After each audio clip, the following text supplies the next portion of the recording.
আসুন একটু অন্য প্রতিবেদন আসি, যে প্রতিবেদন আপনাদের মন পছন্দ করতে পারে, মনে খুশি আনতে পারে।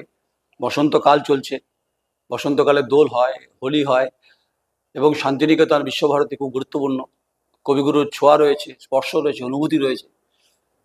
কিন্তু সেই জেলায় কেষ্ট, মানে কৃষ্ণের আরেকটা নাম, রূপ, যাই বলুন না কেন, কেষ্টর গড়ে এখন মুকুট, কাটার মুকুট কে পরাচ্ছে? পরাচ্ছে হচ্ছে রে কাজল শেখ। যতই মুখ্যমন্ত্রী মমতা বন্দ্যোপাধ্যায় 27শে ফেব্রুয়ারি নেতাজি ইন্ডোর স্টেডিয়ামে বলুন না কেন কানে কানে যে কেষ্ট কাজলকে ম্যানেজ করতে হবে, আর যা কোর কমিটি আছে সেটা থাকবে। পশ্চিমবঙ্গের বহু জেলাতে কোর কমিটি থাকলেও বীরভূমে যে কোর কমিটি, সেই কোর কমিটি কাজ করবে। কেন বললেন মুখ্যমন্ত্রী? তিনি সদ্য জামিন পেয়েছেন এই পুজোর পরে, কিন্তু তারপরে বোম আর বারুদের গন্ধে মোমো করছে হচ্ছে সেখানে। বালিখাতানকে কেন্দ্র করে তাণ্ডব হয়েছে, শান্তিনিকেতনে আক্রমণ চলছে। কাজল শেখ কিন্তু বারবার বলছে যে হঠাৎ করে কেন এত বোম আর বারুদের গল্প গন্ধ শোনা যাচ্ছে। তাহলে আপনি একসময় যে রাজ করেছেন, একসময় যে রাজত্ব করেছেন, আপনি ফিরে এসেছেন স্বমহিমায়, আপনি জামিনে আছেন। কারণ গরু চুরি মামলায় বা গরু কাণ্ডে আপনাকে জামিন দিয়েছে, তাই আপনি হচ্ছে জেলা সভাপতি। কিন্তু প্রশ্নটা হচ্ছে যে যাদের উপর নির্ভরতা এবারে 24শে লোকসভা নির্বাচনের সময় আপনি ছিলেন না, আপনি ছিলেন তখন হেফাজতে তিহার জেলে ছিলেন, যেখানে একদিকে তো শতাব্দী রায়ের জনপ্রিয়তা নিয়ে প্রশ্ন আছে, কাজকর্ম নিয়ে অভিযোগ আছে, কাজকর্মের উপর মানুষ খুশি নয়, মানুষ বিরক্ত। তা সত্ত্বেও কিন্তু কাজল শেখ এবং কোর কমিটি কিন্তু তারা ব্যাটন ধরে কিন্তু নির্বাচিত করেছেন, বীরভূমের সাংসদকে করেছেন, আর বোলপুরে অসিত মালকে করেছেন। আপনি সে সময় ছিলেন না, আপনি সে সময় ছিলেন হচ্ছে রে গারদের ভেতরে ছিলেন। যেহেতু আপনি এখন জামিনে আছেন, আমি গারদ মানে অন্যভাবে নেবেন না আবার, সে তো আপনি যেহেতু কেষ্ট এবং হচ্ছে আপনি যেহেতু মানে অনুব্রত মণ্ডল, খুব ইন্টারেস্টিংলি ভাবে যে দেখুন, আপনার যে প্রচলিত কথাগুলো যেগুলো বীরভূমের মাটিতে উত্তপ্ত হয়েছে, কেউ বলছেন, আপনি বলছেন যে গুড় বাতাসা, আপনি বলেছেন চরাম চরাম, আর উল্টো দিকে কাজল শেখ বলছে যে এত হেলা ফেলা ভাবার কোনো কারণ নেই, কাউকে পায়ে হাত দিয়ে প্রণাম করছি মানে সবকিছু মেনে নেবার ভাববার কারণ নেই। তিনি জেলা পরিষদের সভাধিপতি, তার পরিবারের ব্যাকগ্রাউন্ড রয়েছে, তিনি নানুনের শহীদ পরিবার থেকে তিনি বিলং করেন, তার দীর্ঘ রাজনৈতিক সংগ্রাম রয়েছে। শেখ শাহনাজ হচ্ছে কেতুগ্রামের হচ্ছে বিধায়ক তৃণমূল কংগ্রেসের, কাজল শেখ তার ভাই, এবং তার লড়াই রয়েছে। কিন্তু আপনি অনুব্রত মণ্ডল ওরফে কেষ্ট, আপনি কিন্তু কোনোভাবেই গুরুত্ব দেননি। কেষ্ট মণ্ডল আপনি সবসময় কাজল শেখকে আপনি ব্রাত্য করে রেখেছেন, সাইড করে রেখেছেন বিগত কয়েক বছর ধরে। আপনি আমায় বলুন কেষ্টবাবু, সেটা হচ্ছে যে আপনার শাসনকালে বকটুই হয়েছে, বকটুই কিন্তু আপনি সে সময় জেলা সভাপতি, আপনি এখনো জেলা সভাপতি। 2023, 2024, 2025 এবং হচ্ছে 2022। আপনি ভাবুন, আপনি যখন যে বকটুইতে যখন 9 জনের দগদগে আগুনে যখন ঘটনা ঘটলো ভাদু শেখ খুনের পরিপ্রেক্ষিতে, এবং লালনের সিবিআই হেফাজতে তার মৃত্যু হয়েছে, তা নিয়ে বিতর্ক হয়েছে, আপনি মুখ্যমন্ত্রী মমতা বন্দ্যোপাধ্যায়কে নিয়ে গেছিলেন সেই বকটুই গ্রামে। আমি বকটুই গ্রামে গেছি।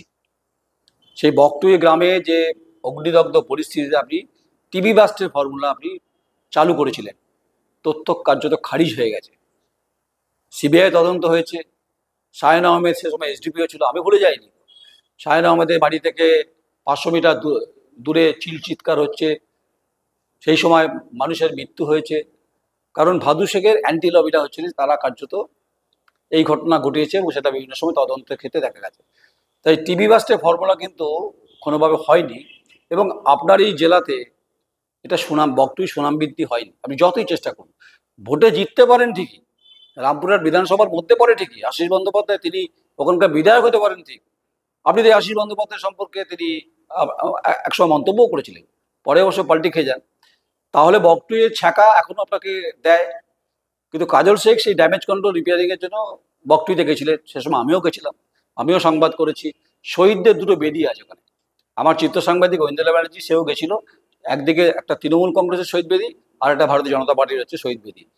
মৃতের তালিকা নয়, পরে একজন মারা গেছে 10, সবারই নাম কিন্তু সেই শহীদ বেদিতে রয়েছে, আর পুলিশের একটা ক্যাম্প রয়েছে ওখানে, পার্মানেন্টলি ক্যাম্প রয়েছে। কেন বললাম, কেন বলছি এই কারণেই যে সেই সময় আপনার যে চরম চরম গুরবাতাসা টিবি ভাস্টের ফর্মুলা, এটা কিন্তু সে সময় বীরভূমে আপনার নেতৃত্বে ভালোভাবে নেয়। তাহলে কেষ্ট মণ্ডলের সঙ্গে কাজল শেখের দ্বৈরত্ব নাকি ভালোবাসা নাকি প্রেম, এটা তো দুজনই বলতে পারবে, আমরা বলতে পারবো না। তাহলে কাজল শেখের সাংগঠনিক শক্তিবৃদ্ধি ছিল বলে, কোর কমিটি ছিল বলে দুটো লোকসভা কিন্তু কার্যত আপনারা দখলে এনেছেন। তাই আপনার সব কথাই গুরুদেব হিসাবে মেনে নেবে, এটা তো কাজল শেখের মতো নেতা মানতে নারাজ। অনেক নেতা আছে, নাম করতে পারি, একাধিক নাম করতে পারি। বালিকে কেন্দ্র করে সেখানে গোলাগুলি চলছে, বারুদ হচ্ছে, সেখানে বোম হচ্ছে। বোমের তো একসময় শিল্প হতো বীরভূমে, এটা মানুষ বলে, জানান থেকে বলে, পারুই বলুন, পুরন্দরপুর বলুন, সর্বত্রই একদিকে খেজুর রস, একদিকে হচ্ছে বোম, খুব বিখ্যাত ওই পারুই বা পুরন্দরপুরে।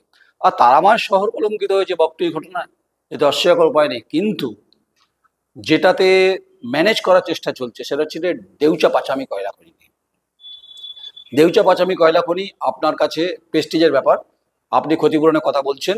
আপনার মুখ্যমন্ত্রী বেঙ্গল সামিট করার পরের দিনই জেসিবি নিয়ে মাটি খোঁড়া শুরু হয়ে গেল। অনেক বিরোধীরা প্রশ্ন করছে যে ওখানে কি কয়লা আছে না পাথর আছে, আমি সেই বিতর্কে যাব না। কারণ হচ্ছে যে 100 বছরের নাকি কয়লা রয়েছে, তাহলে কাজল শেখেরও তো ভূমিকা রয়েছে। আপনি যখন ছিলেন না তখন দেউচা পাচামিতে যে সমস্ত শালবাদরা এলাকার যে সমস্ত মানুষ যারা ফুসফুস ছিলেন, তাদেরকে তো ম্যানেজ করে ভোটটা করিয়ে নিয়েছেন কাজল শেখ। তাহলে এই দেউচা পাচামি কয়লা খনি যে লাভবান হবে সরকার, তাতে অন্যান্যভাবে লাভবান হবে। কিন্তু শাসক দলের কিছু নেতা যারা পাথরই বলছে না, অনেকে বলে পাথর পাওয়া যাবে, এটা আমি বলছি না, এটা বিরোধী দল নেতা শুভেন্দু অধিকারী বলছেন।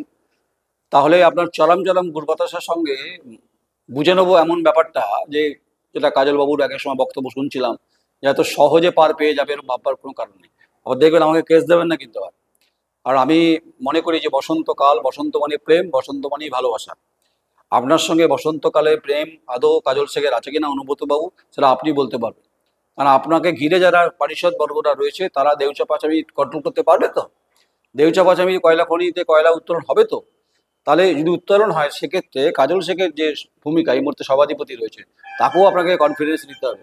যেটা মমতা বন্দ্যোপাধ্যায় বলছেন, মুখ্যমন্ত্রী হিসাবে বলছেন, তৃণমূল নেত্রী হিসাবে বলছেন যে কনফিডেন্সে নাও কাজলকে। তার মানে কাজল হচ্ছে লিডার, তার মানে কাজলকে কনফিডেন্সে নিতে হবে, নাহলে কিন্তু বেগরবাই হতে পারে। তো 26শে বিধানসভা নির্বাচনের আগে দেউচা পাচামির কয়লা খনি নিয়ে আপনারা ভোট করাবেন। যে কটা বিধানসভা আছে এখানে, বেশ কয়েকটা বিধানসভা, দুটো লোকসভা আছে এখানে, দুটো লোকসভার অন্তর্গত যে বিধানসভা আছে সেখানে আপনার যেমন কারিশমা আছে, তেমনি কাজল শেখের কারিশমা আছে, নানুর আছে, আপনি বোলপুর আছে, শুনেছি নাকি জনান থেকে বলছে নাকি আপনার মেয়ের জন্য অনেকে দোয়া করছেন। আপনার বিভিন্ন দরগাতে গিয়ে নেতারা করছে, করুন, আমি আপনার মেয়ের প্রতি আমারও স্নেহ থাকবে, ভালোবাসা থাকবে।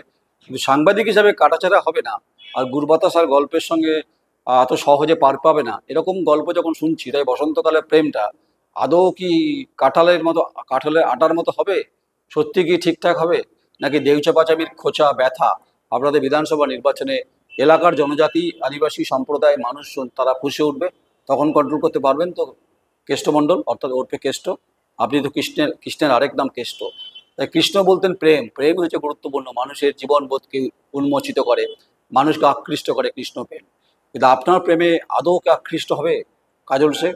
সময় বলবে, পরিস্থিতি বলবে, দেউচা পাচামি বলবে, তার আমার শহর বলবে, বক্তব্য বলবে, এই ঘটনাগুলো বলবে। আপনারা সঙ্গে থাকুন, আমাদের প্রতিবেদন ভালো লাগবে না জানি আমি। আর ভাববেন না কেষ্টমণ্ডল বা কেষ্টবাবু আমি কাজল শেখের হয়ে করে দাবেদারি করছি। আমি বাস্তবটা বলছি, যে আপনাদের অন্দরে কিন্তু কাঁপন আছে, ফাটল আছে, সেগুলো ঠিক করুন। বার্নাল বরফ দিয়ে সেগুলোকে রিপেয়ারিং করতে হবে। নমস্কার, আমি নয়ন রায়।